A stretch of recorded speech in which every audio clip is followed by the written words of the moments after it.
Donc, bonjour Nicolas Duperche. Merci Bonjour. d'accepter de témoigner pour Gomet. Donc, première question, vous êtes confiné en Uruguay à Montevideo. Quelle est la situation de Oui. l'épidémie chez vous? Alors, au niveau de l'épidémie, il y a en moyenne, je crois qu'il y a 700, plus ou moins 700 cas en Uruguay. Il y a eu 700 cas. On a compté, je crois, une vingtaine de décès seulement. Euh, et du coup, 500 cas ont été soignés. Ça, c'était les dernières infos que moi j'avais eues. Ensuite, les frontières sont fermées depuis le 15 mars. Donc, c'est vrai que ça a quand même beaucoup limité l'épidémie ici au sein du pays. Et c'est vrai que c'est aussi un petit pays, on va dire 3 500 000 habitants. Pour l'instant, je trouve que la situation est assez stable en presque 2 mois et que l'épidémie, pour l'instant, n'a pas trop évolué. D'accord. Et quelles sont du coup les règles de confinement qui s'appliquent en Uruguay? Alors, en Uruguay, ils ont demandé surtout aux gens d'être responsables. Il y a pas de, c'est de l'autoconfinement, en fait. Il y a pas eu d'obligation. C'est vrai que les gens ont bien respecté ça pendant environ un mois et demi. Et c'est vrai que du 1er mai, il a fait beau, beaucoup de gens sont sortis. C'est pas obligatoire, mais c'est vrai qu'en règle générale, je trouve que les gens se sont plutôt bien portés à ce niveau-là.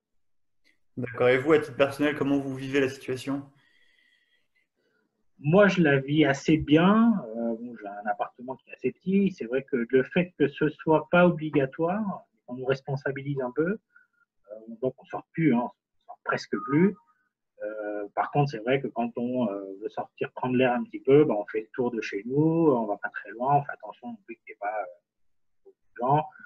À ce niveau-là, moi et ma famille, pour l'instant, on n'a pas trop à se plaindre, on vit assez bien. D'accord. Vous travaillez pour une agence de voyage. On peut imaginer que l'impact sur votre activité professionnelle a été réel. Qu'est-ce qu'il en est?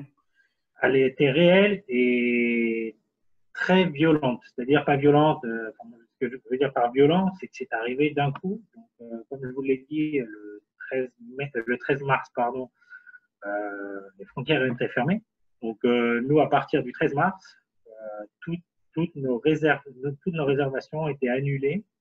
Donc, tout ce qui est fin mars, mai, juin, bien sûr avril, euh, absolument tout a été annulé. Donc, c'est vrai que là, c'est un impact catastrophique pour notre agence. Au niveau économique, c'est vrai qu'on ne sait pas trop où regarder. On a de gros problèmes, pas de problème d'organisation, mais c'est vrai qu'on ne sait pas sur quel pied danser. Et on dépend beaucoup des marchés européens et américains. Hmm. Donc, tant que ça n'ira pas en Europe, même si le virus est bien contenu ici et que tout va bien, au niveau de notre activité pour notre agence, ça va être assez compliqué parce qu'en Europe et aux États-Unis, c'est pas du tout les mêmes conséquences. C'est vrai qu'à ce niveau-là, on ne sait pas encore trop sur quel pied danser. On continue à travailler, à répondre à nos clients. Et c'est vrai que pour l'instant, on n'a pas trop de vision sur l'avenir. Donc, on espère qu'en septembre, l'activité va pouvoir reprendre. C'est un peu l'inconnu. Donc, quels sont vos espoirs pour la suite, du coup, de manière globale? C'est assez mitigé, c'est-à-dire que, comme je viens de vous le dire, on dépend un peu du marché européen. Donc, ça, c'est au niveau, bien sûr, professionnel. Après, au niveau personnel, j'ai confiance en l'Uruguay parce que les gens sont assez responsables à ce niveau-là. Ils ont surtout peur de ce qui arrive. Je pense beaucoup plus peur par rapport à certains pays. Du coup, j'espère qu'ici, ça va être assez stable et que ça va rester stable comme ça l'est parce qu'au final, pour l'instant, il n'y a pas eu beaucoup de répercussions au niveau sanitaire. J'espère que ça va continuer ainsi, ça va ir en s'améliorant bien évidemment. D'accord. Merci beaucoup, Nicolas Duperche. Bonne continuation. Merci, au revoir. Au revoir.